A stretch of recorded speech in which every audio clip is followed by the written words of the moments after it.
ہم اور آپ جو یہاں بیٹھے ہوئے یہ بھی اللہ کا ہم پر بہت بڑا احسان ہے، اللہ کی ایک نعمت ہے۔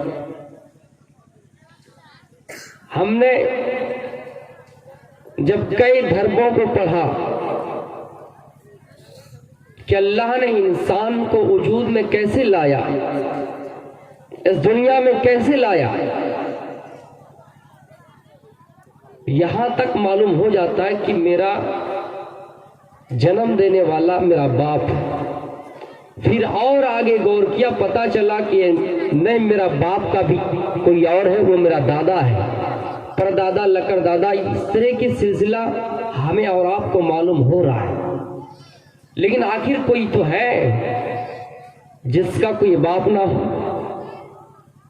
تو اس سے پتا چلتا ہے کہ نہیں، یہ تو اللہ تعالیٰ نے ایک ذریعہ بنایا ہے باپ، لیکن پیدا کرنے والا اللہ تعالیٰ ہے، جس نے کہا انسانوں تمہارا وجود سے پہلے، تمہارا اس دنیا میں آنے سے پہلے ہم نے آدم علیہ السلام کو پیدا کیا، پھر نسل انسانی کو آباد کرنے کے لیے، جاری رکھنے کے لیے ان سلسلوں کا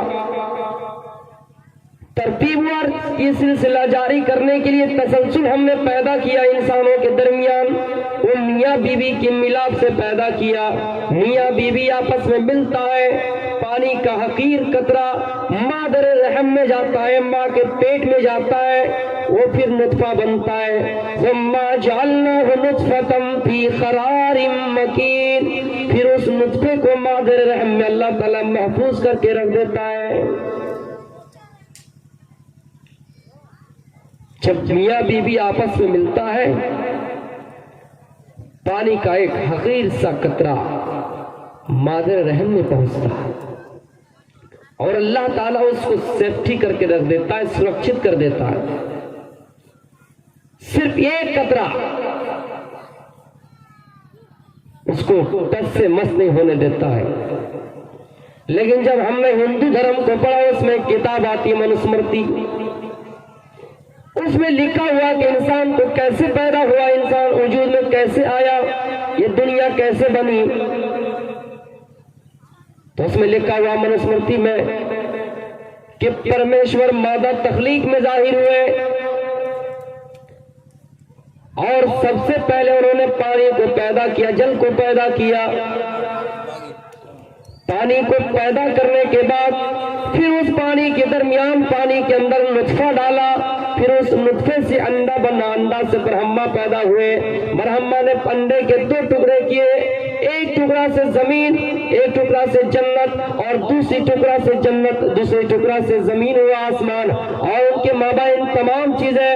دنیا اور دنیا کی تمام چیزیں پیدا کیا۔ پھر برہما نے اپنے منہ سے برہمنوں کو پیدا کیا، اپنے منہ سے برہمنوں کو پیدا کیا، اپنے بازوؤں سے چھتری کو پیدا کیا، اپنی ران سے بشو کو پیدا کیا، اپنے پیر سے شودر کو پیدا کیا۔ یعنی بتانا یہ چاہتا ہے کہ منہ سے جس کو پیدا کیا ان کا کچھ الگ مقام ہونا چاہیے،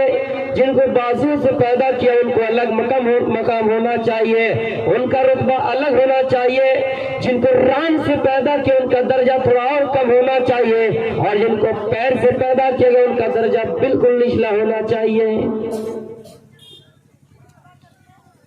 لیکن قرآن کہتا ہے لوگوں، اے دنیا کے انسانوں، پوری دنیا کے مانو، یا ایھا الناس انا خلقناکم من ذکر و انثی، اے دنیا کے لوگوں، اے بھارت واسیوں، اے پاکستان والوں، اے سعودی عرب والوں، اے پوری دنیا کے انسانوں، ہم نے تم سب کو ایک ہی ماں اور ایک ہی باپ سے پیدا کیا ہے۔ یعنی تم سب کی ماں ایک ہی ہے، تم سب کا باپ ایک ہی ہے، لہذا تم آپس میں بھائی بھائی ہو، تم سب آپس میں بھائی بھائی ہو، ذات اور برادری میں نہیں بٹا۔ تقوی کی بنیاد پر صرف اللہ کے نزدیک وہی بڑا ہے جو تقوی رکھتا ہے، جو تقوی اختیار کرنے والا، جو متقی ہے، یعنی جو اللہ سے ڈرنے والا ہے، جو ایشور سے ڈرنے والا ہے، وہی سب سے زیادہ متقی ہے۔ وہی سب سے بڑا ہے اللہ کے نزدیک. اس کے علاوہ اللہ نے کسی کو ذات اور برادری میں بانٹ کر یہ نہیں کہا کہ تم سب سے بڑے ہو، اے ہندوستان والے تم سب سے بڑے ہو، اے پاکستان والے تم سیکنڈ نمبر پہ ہو، اے نیپال والے تم تیسرے نمبر پہ ہو، اے بنگلہ دیش والے تم چوتھے نمبر پہ ہو. اللہ نے یہ نہیں کہا بلکہ سب کو کلیئر یہ بتلا دیا کہ تم سب آپس میں بھائی بھائی ہو، یعنی تمہاری ماں ایک ہے اور تمہارا باپ ایک ہے. یہ تعلیم اسلام کے اندر ہے.